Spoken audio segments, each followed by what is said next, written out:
Hello friends, welcome to maths in depth. दोस्तों, deadlock की videos में अब तक आपने देखा कि किसी भी सिनेरियो में अगर set of processes deadlock state में है तो चार कंडीशन का सेटिस्फाई होना बहुत जरूरी है। और वो चार कंडीशन क्या थे? Hold and wait, mutual exclusion, no preemption and circular wait. और फिर मैंने आपको बताया कि ये चारों कंडीशन आपको बार बार चेक करने की जरूरत नहीं है। एक और तरीका है जिसके जरिए हम बता सकते हैं कि गिवन सिनेरियो में डेडलॉक है कि नहीं। तो आइए दोस्तों, हम समझते हैं पिक्टोरियल रिप्रेजेंटेशन यानी ग्राफिकल रिप्रेजेंटेशन को, जहां पर हम प्रोसेसेस और रिसोर्सेज को इस तरह रिप्रेजेंट कर सकते हैं कि गिवन सिनेरियो में डेडलॉक है कि नहीं, उस ग्राफिकल रिप्रेजेंटेशन को देखकर बताया जा सकता है। तो दोस्तों, इसे हम रिसोर्स एलोकेशन ग्राफ कहते हैं। तो रिसोर्स एलोकेशन ग्राफ कैसे बनाया जाता है, इसके लिए पहले हम कुछ बेसिक्स को समझ लेते हैं। तो जब भी हम किसी रिसोर्स एलोकेशन ग्राफ को बनाते हैं तो यहाँ पर दोस्तों हम जो प्रोसेस है उसे इस तरह एक सर्कल से रिप्रेजेंट करते हैं। तो यहाँ पर आपको एक सर्कल दिख रहा है, किसी भी प्रोसेस को ऐसा सर्कुलर शेप में रिप्रेजेंट किया जाएगा। फिर अगर हम लोग बात करें रिसोर्स की, तो दोस्तों अगर हमारे पास कोई ऐसा रिसोर्स है जिसकी एक से ज्यादा कॉपी है, या कोई ऐसा भी रिसोर्स होगा जिसकी सिर्फ एक कॉपी होगी। जनरली हमारे कंप्यूटर में एक हार्ड डिस्क होता है, लेकिन वहां पर जो रैम है वो दो एक साथ अटैच हो सकते हैं, राइट। तो कोई रिसोर्स एक भी हो सकता है, कोई रिसोर्स एक से ज्यादा भी हो सकता है। तो जो भी रिसोर्स होगा, चाहे एक हो चाहे एक से ज्यादा हो, आपको उसे रेक्टेंगुलर बॉक्स में दिखाना है। स्क्वायर बॉक्स भी यूज कर सकते हैं। तो यहाँ पर दोस्तों मेरे पास एक रेक्टेंगुलर बॉक्स है जिसके बीच में एक डॉट है जो दिखा रहा है इस रिसोर्स की सिर्फ एक कॉपी सिस्टम में है। अगर दोस्तों जितने यहाँ पर मैं डॉट्स बनाऊं तो वो रिप्रेजेंट करेगा कि उस रिसोर्स की कितनी कॉपीज है। फॉर एग्जांपल, अगर मैं इसके अंदर 4 डॉट बनाता हूं, मतलब जो भी रिसोर्स की मैं बात कर रहा हूं उसकी 4 कॉपीज है। अब उस रिसोर्स का अगर आपको नाम लिखना है तो इस बॉक्स के साथ उसका नाम भी लिख सकते हैं। जनरली हम नंबर से रिप्रेजेंट करते हैं, R1, R2, R3 and so on, ठीक है। फिर दोस्तों अगर हम लोग बात करें असाइनमेंट की, अब देखो ये प्रोसेस हो गया, ये रिसोर्स हो गया। या तो ये प्रोसेस इस रिसोर्स के लिए वेट करेगा, या तो ये रिसोर्स इसे असाइन किया गया होगा। इसलिए दो तरह के अब सिनेरियो आएंगे। एक रिक्वेस्ट एज, मतलब हमारा प्रोसेस वेट कर रहा है, रिक्वेस्ट कर रहा है एक रिसोर्स के लिए, तो उसे हम रिक्वेस्ट एज के थ्रू दिखाते हैं। और अगर कोई प्रोसेस को ऑलरेडी रिसोर्स असाइंड है तो उसे हम असाइंड एज के थ्रू दिखाते हैं। तो नेक्स्ट मैं बात करूंगा रिक्वेस्ट एज की। दोस्तों अगर मेरे पास एक प्रोसेस है जो एक किसी रिसोर्स के लिए रिक्वेस्ट कर रहा है, मतलब उसे मांग रहा है, तो ध्यान से देखिएगा यहाँ पर प्रोसेस के बाहर के यहाँ पर मतलब बाउंड्री से लेकर इस रेक्टेंगल के बाउंड्री तक हम एक एरो ड्रॉ करेंगे जो ऐसे जाएगा। मतलब ये बता रहा है कि प्रोसेस इस यहाँ पर रिसोर्स को रिक्वेस्ट कर रहा है, वो मांग रहा है वो, ठीक है। कभी भी दोस्तों ये जो एरो है ये बॉक्स के अंदर नहीं घुसेगा। बॉक्स के अंदर घुसा दिया मतलब वो गलत हो जाएगा, ठीक है। क्यों? क्योंकि दोस्तों जो हमारा नेक्स्ट वाला है ना कंसेप्ट, जिसमें हम असाइनमेंट एज बनाते हैं। असाइनमेंट एज मतलब पर्टिकुलर रिसोर्स जो है वो प्रोसेस को असाइंड है। जैसे यहाँ पे एग्जांपल के तौर पे दिखाता हूँ, ये देखो मेरे पास रिसोर्स है। अगर दोस्तों ये इंस्टेंस इस प्रोसेस पीआई को असाइंड है, तो हम जो एरो बनाएंगे ना वो यहाँ पर रिसोर्स से प्रोसेस की तरफ बनाएंगे। यहाँ पर क्या हो रहा था, प्रोसेस से रिसोर्स की तरफ बनाया, मतलब ये प्रोसेस जो है इसका रिक्वेस्ट कर रहा है। तो एरो कैसा है, प्रोसेस से रिसोर्स की तरफ। अगर रिसोर्स असाइंड है ना तो रिसोर्स से प्रोसेस की तरफ होगा। लेकिन इस समय एक थोड़ा सा यहाँ पर ट्रिक है कि जो एरो होगा ना उसे हम ये डॉट से बनाएंगे। मतलब ये आपको यहाँ पर ध्यान देना है कि जो एरो अब बनेगी जब कोई रिसोर्स जो है वो असाइंड होगा किसी प्रोसेस को, हम डॉट से एरो बनाना स्टार्ट करेंगे, ना कि बाहर से। यहाँ पर दोस्तों क्या हो रहा है, ये एरो आकर बाहर ही रुक जा रहा है। मतलब इसका सिंपल सा मतलब क्या हुआ, अंदर क्यों नहीं गया, क्योंकि उसको असाइंड नहीं हुआ है वो, ठीक है। अगर असाइंड है तो हम रिसोर्स डॉट से बनाते हैं उस प्रोसेस की तरफ। ऐसा रिप्रेजेंटेशन करने का टेक्निक है, आपको याद रखना होगा कि जब भी कोई रिसोर्स असाइंड है किसी प्रोसेस को, तो रिसोर्स के इंस्टेंस से आपको वहां पर प्रोसेस तक ये बनाने का है। और ये इसलिए ऐसा सोचा गया है, इसके पीछे एक और रीजन है कि अगर मेरे पास मल्टीपल इंस्टेंस हो, जैसे अगर दोस्तों यहाँ पर एक और इसका इंस्टेंस होता था, तो यहाँ पर मुझे इंडिविजुअली दिखाना पड़ता था कि ये इंस्टेंस इसको असाइंड है और ये इंस्टेंस किसी अगर और को असाइंड या खाली भी है तुझे उसे मुझे ऐसे खाली दिखाना होता था। और अगर किसी और को असाइंड होता था तो मैं इसी इंस्टेंस से, मतलब यहां से एक एरो बनाता था किसी और प्रोसेस की तरफ, ठीक है। तो ये आपको ध्यान देना है कि अगर कोई रिसोर्स किसी को असाइंड है तो रिसोर्स के डॉट से आपको एरो बनानी है। अगर कोई प्रोसेस रिक्वेस्ट कर रहा है तो रिक्वेस्ट जो है वो डब्बे के बाहर जाके ही रुक जाएगा, ठीक है। तो अगर दोस्तों आपको ये समझ चुका है तो आइए कुछ एग्जांपल के जरिए मैं आपको रिसोर्स एलोकेशन ग्राफ, मतलब ये सारे कंसेप्ट को कंबाइन करके किसी सिनेरियो को कैसे रिप्रेजेंट कर सकते हैं ये बताता हूं। सो दोस्तों एग्जांपल के लिए यहाँ पर आपको एक डायग्राम दिखता होगा जिसके अंदर आप देखेंगे कि जो प्रोसेस P1 है वहां से एक एरो जा रहा है रिसोर्स R1 की तरफ। तो ये क्या है, ये रिसोर्स जो है उसकी तरफ अगर प्रोसेस से एक एरो जा रहा है तो ये रिक्वेस्ट एज होता है। मतलब जो P1 है वो रिक्वेस्ट कर रहा है रिसोर्स R1 को। और दोस्तों R1 के अंदर से, मतलब ये जो डॉट दिख रहा है इंस्टेंस, रिसोर्स R1 का जो एक इंस्टेंस है, वहां से मैंने एक एरो ड्रॉ किया है किसकी तरफ, P2 की तरफ। मतलब रिसोर्स R1 ये असाइंड है P2 को। मतलब अभी करंटली एक्सेस R1 का किसके पास है, P2 के पास है। और दोस्तों जो P2 है वो रिक्वेस्ट कर रहा है किसे, R2 को। तो ये रिक्वेस्ट एज हो गई। मतलब प्रोसेस से कोई भी एज जा रही है ना तो रिक्वेस्ट एज होगी। और यहाँ पर फिर जो रिसोर्स R2 है दोस्तों, वहां से अंदर से एक डॉट निकल के जा रहा है P1 की तरफ। मतलब जो रिसोर्स R2 है वो असाइंड है किसे, प्रोसेस P1 को। अब ये पूरे सिनेरियो को अगर आप ऑब्जर्व करोगे तो यहाँ पर एक चीज तो आपको देखने को मिलेगी कि यार सर्कुलर वेटिंग हो रही है। मतलब ये वही सिनेरियो जो हमने डेडलॉक के डेफिनेशन में देखा था कि अगर आप देखोगे ये एक एज ये हुआ, फिर यहाँ पे, फिर यहाँ पे, फिर यहाँ पे, मतलब अगर आप डायरेक्शन में मूव करोगे ना, जो भी एजेस हैं उनकी डायरेक्शन में मूव करो, अगर कंप्लीट साइकिल बन जाता है ना तो वो सर्कुलर वेट होता है। और दोस्तों अगर आपके पास सिंगल इंस्टेंस है रिसोर्सेज के, तो देखो ये रिसोर्स जो R1 है इसका कितना इंस्टेंस है, सिर्फ एक डॉट है। रिसोर्स R2 है उसका कितना इंस्टेंस है, दो, यहाँ पर सॉरी एक डॉट है, मतलब सबके एक एक इंस्टेंस है।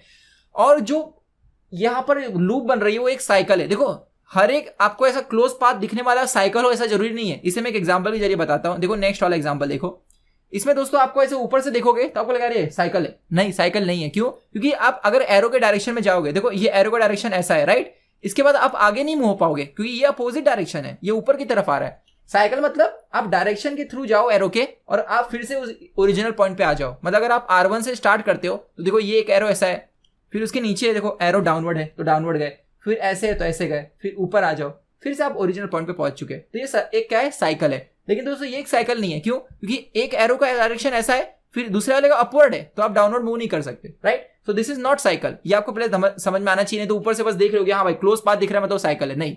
सो आई होप दोस्तों आपको क्लियर होगा कि किसे साइकिल कहेंगे किसे साइकिल नहीं कहेंगे। और एक चीज याद रखना, अगर आपके पूरे डायग्राम में सारे रिसोर्सेज के सिर्फ सिंगल इंस्टेंस हो, सारे रिसोर्स के सिर्फ सिंगल इंस्टेंस हो, तो वहां पर दोस्तों अगर साइकिल बन रही है तो 100 क्या 200% वहां पर डेडलॉक है। मतलब सिंगल रिसोर्स के इंस्टेंस के केस में साइकिल डेडलॉक रिप्रेजेंट करने के लिए सफिशिएंट है।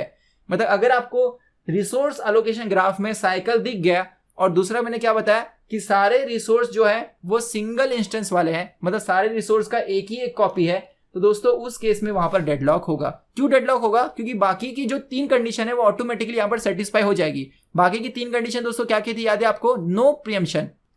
तो यार अगर P1 जो है इस रिसोर्स के लिए वेट कर रहा है, क्यों वेट कर रहा है? क्योंकि वो छीन नहीं सकता ना, तो नो प्रीएम्पशन भी है। फिर दूसरा क्या था, म्यूचुअल एक्सक्लूजन। जब दोस्तों R1 ये P2 यूज कर रहा है तो P1 यूज नहीं कर सकता, इसलिए वो वेट कर रहा है, तो नो प्रीएम्पशन भी यहां पर आ गया।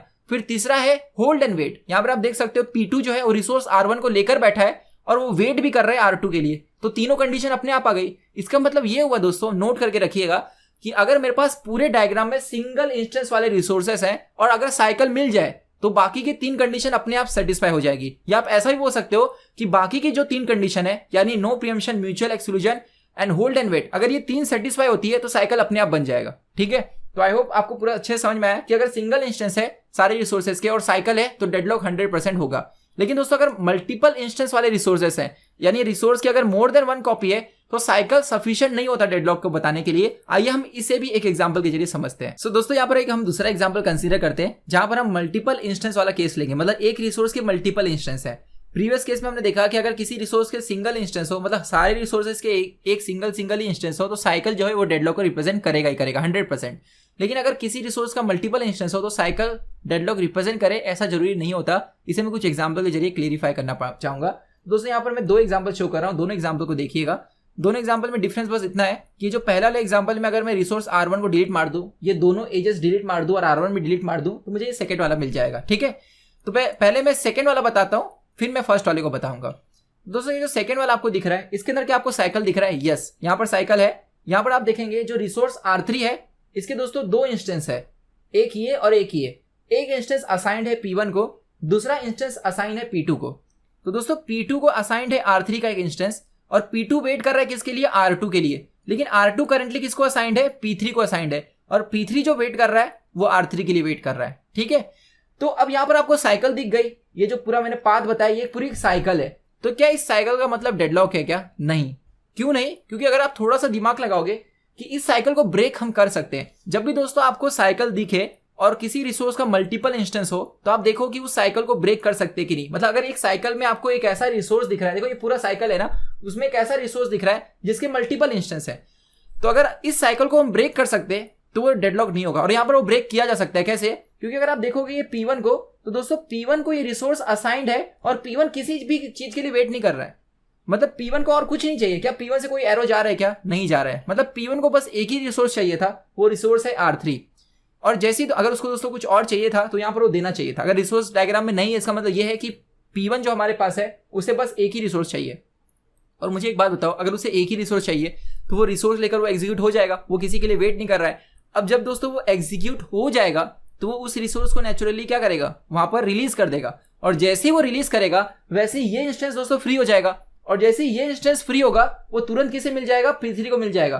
तो P3 का ये जो रिक्वेस्ट एज आ रहा है वो ब्रेक हो जाएगा और साइकिल ब्रेक हो जाएगी। समझ गए आप? तो यहां पर दोस्तों मल्टीपल इंस्टेंस के केस में जो साइकिल है वो हमेशा डेडलॉक को रिप्रेजेंट करे ऐसा जरूरी नहीं है। और ऐसा कब होगा कि डेडलॉक को रिप्रेजेंट नहीं कर रहा है, ये भी आपको नोट करने की जरूरत है कि जब भी हमारे पूरे डायग्राम में, मतलब पूरे के पूरे सिनेरियो में कोई एक ऐसा प्रोसेस हो जो होल्ड एंड वेट नहीं कर रहा है, मतलब देखो इसने होल्ड करके तो रखा है लेकिन किसी के लिए वेट नहीं कर रहा है, तब दोस्तों वहां पर हम साइकिल को ब्रेक कर सकते हैं। जब ये प्रोसेस खत्म हो जाएगा तब वो रिसोर्स को यहाँ पर रिलीज कर देगा और वो किसी और प्रोसेस को दे देंगे और साइकिल ब्रेक हो जाएगी, एकदम सिंपल। लेकिन दोस्तों जैसे ही आप इसी का मॉडिफाइड ये वाला फॉर्म देखोगे जिसमें जो P1 है वो वेट कर रहा है रिसोर्स R1 के लिए और R1 करेंटली असाइंड है P2 को, तो अब यहां पर क्या होगा कि P1 को R1 तब तक नहीं मिलेगा जब तक P2 उसे रिलीज ना करे, लेकिन P2 उसे रिलीज नहीं करेगा क्योंकि P2 को और भी रिसोर्सेज चाहिए रन होने के लिए। कौन से चाहिए? R2 चाहिए। और दोस्तों R2 किसे चाहिए, किसे देकर रखा है हमने? P3 को देकर रखा है, और P3 तब तक R2 को रिलीज नहीं करेगा जब तक उसे क्या नहीं मिल जाए, यहां पर R3 नहीं मिल जाए। और दोस्तों R3 यहां पर हमारे P3 को तब तक नहीं मिलेगा, ध्यान से सुनिएगा एक बार फिर से मैं बताता हूं आपको कि P2 जो है वो R2 को रिक्वेस्ट कर रहा है, R2 करंटली हमारा P3 को देकर रखा है हमने, और P3 दोस्तों R3 के लिए रिक्वेस्ट कर रहा है, लेकिन R3 उसे नहीं मिलेगा क्योंकि वो दो ऐसे लोगों को असाइंड है जो ऑलरेडी वेट कर रहे हैं किसी के लिए। तो यहां पर दोस्तों आप साइकिल को ब्रेक नहीं कर सकते, समझ गए? क्योंकि यहां पर हर एक प्रोसेस होल्ड एंड वेट कर रहा है, कोई किसी को छोड़ नहीं रहा है।